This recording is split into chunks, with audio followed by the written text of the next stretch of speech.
pray with me? Loving and gracious God, may the words of my mouth and the meditation of all our hearts be acceptable in your sight, our strength and our Redeemer. Amen. Amen. Many of you may know that before I came to MCC of the Palm Beaches, I was the president of an organization called the Religious Institute. It's a small but mighty national nonprofit organization, and it advocates for sexual, gender, and reproductive justice in faith communities and in society. And because of that work, the week before Thanksgiving, 3 years ago, in 2016, I was invited to a retreat with other LGBTQ leaders of faith-based organizations. Coincidentally, it was held at the Duncan Center in Del Rey. It was the first time I ever flew into PBI. Who knew? 3 years later, I'd be living here. The retreat was meant to be a coming together about what was next for the movement for LGBTQ liberation now that marriage equality was the law of the land, and now that we had also realized how many folks had been left behind by that part of the movement. As people of faith who were also LGBTQ and leaders of organizations, we were supposed to be coming together to use our moral imaginations to dream about what was next. And in preparation for the retreat, we have been asked to bring an artifact that symbolized why we did this work for justice. We were going to lay that on an altar at the opening worship of the retreat. When I thought about what I wanted to bring into that space, I thought of my former students. I think most of you know that I also taught high school for 20 years before I went to seminary. So I thought about those kids and their stories. I was one of the leaders of the school's Gay-Straight Alliance, and I was always so inspired by those kids who in this large high school in this small place in the early to mid-2000s were advocating for themselves and for others and figuring out who they were. I have lots of old yearbooks with lots of mementos tucked in them from my years of teaching high school. I never went a year without getting a yearbook. And so I went to see if I could find something in those yearbooks for the altar, for my artifact. I happened to pick up one from 2007, and I flipped to the back, and there was a big piece of notebook paper that a student named Stephen Doty had colored with his name in rainbow colors. High schoolers do like to color, despite what you may have heard. Stephen was very active in the Gay-Straight Alliance, and he was a voice for justice for himself and for other LGBTQ kids. I can still remember him getting in the face of an administrator who told him he couldn't hold hands with his boyfriend, and he said he'd stop holding hands when the administrator told the straight couples to stop holding hands. He once stood in front of more than 100 faculty members at a faculty meeting and explained how hurtful it was that they allowed other students to use the word faggot in their classrooms without calling it out. He was really brave. Stephen showed up in my classroom early every morning to hang out and talk and I think just be safe. And long after he finished at the high school and long after I had moved on to other things, he would message me on Mother's Day. He knew I had some sadness about not having kids of my own, and he would always send me a text saying, "Thank you for the ways that I had mothered him." Despite the fact that Stephen was always poor and always struggling and sometimes homeless, he was known as an incredibly generous person. He gave of himself and whatever he had out of a spirit of abundance. He just knew that if you took care of your friends, that was what you were supposed to do, and everyone in his circle knew they could count on him. About a week before I was getting ready for this retreat, I had gotten a message from another former student that Stephen had died walking to the grocery store. Yeah. They found his body in a drainage ditch. They think he had a pulmonary embolism. He was 27. And April could tell you when I got that text, I just wailed. I never understood wailing with grief before, but that one got me. I'm sure many of you do understand that. So when that piece of paper with his name on it fell out of my 2007 yearbook, I knew that that's what I would take to lay on the altar. His heart, his seeking for justice.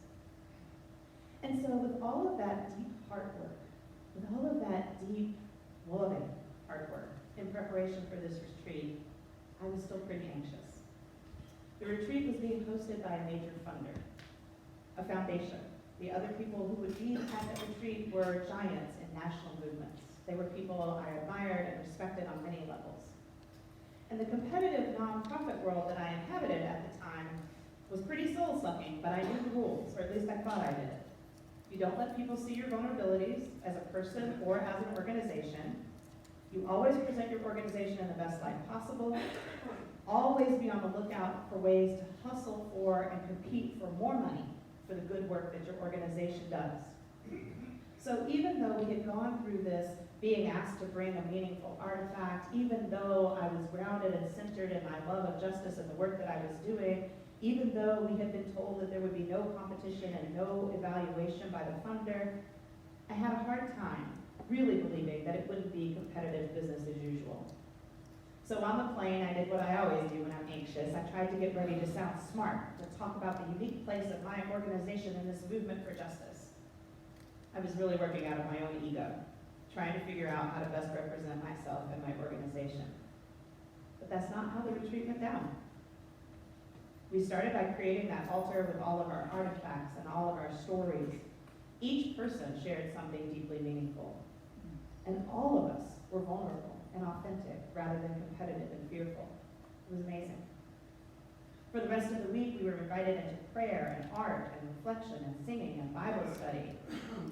We were invited to be rather than to do, collaborate rather than compete. It was a welcome balm to our souls. For many of us in the room, all of us who were LGBTQ and the majority who were people of color, the results of the election just a week earlier meant that we were still reeling when we got to this retreat. Many of us were fearful, angry. I think folks were starting to become determined. I think some folks were surprised. But none of us was really ready to move on to hope. We were still sitting in the fear of what would this election mean for all of us and for our movements. People of color reminded us that the overt racism that was displayed during the campaign and has been displayed afterwards wasn't really a surprise at all. It had always been there. It had just gotten uncovered during that season. Systems of oppression have always been active in the U.S., and they still are. And so while we were invited to be in the moment and to dream, we were also challenged about what would a true moral awakening for justice look like for our movement, and how could we make that movement happen? For me, this kind of dreaming and working is exactly what the season of Advent is all about. Because we're dreaming of the world that will be when Christ comes again. We wait for it. We also work for it. During Advent, we can try to make some space to reground ourselves in some spiritual practices like devotions. And that's one way we can dream God's beautiful commonwealth into being. But Advent is also about waking up, about becoming aware of unjust systems and taking action to dismantle them. That's another way we can co-create God's beautiful commonwealth on earth. Our texts today are a little unnerving. It admonishes us to stay awake and be ready for the unexpected inbreaking of God among us. It has those scary lines about one will be taken and one will be left that some of us in our evangelical childhoods heard about as the rapture. And always wondered when somebody wasn't where they were supposed to be, had people been raptured, but not me. When I lived in Connecticut, I used to joke when there wasn't traffic on I-95 that there must have been a rapture.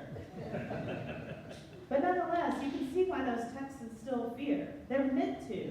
They're meant to make us ready, to keep us on the edge of our seat. Scholars believe that the Gospel of Matthew was composed in Antioch, in Syria.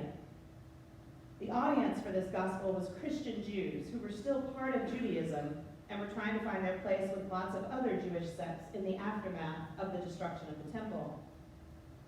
Antioch was the capital of the Roman presence in Syria at the time of the writing of the gospel, and it would have had the same economic and political woes as Galilee had 50 years earlier when the events that were taking place were related. In both time periods, the call for Jesus' followers was to resist the imperial systems of domination and subjugation. That's kind of what we were being called to with that retreat. Resist the systems of competition. Resist the systems of scarcity. Resist the fear and dream a new world into being.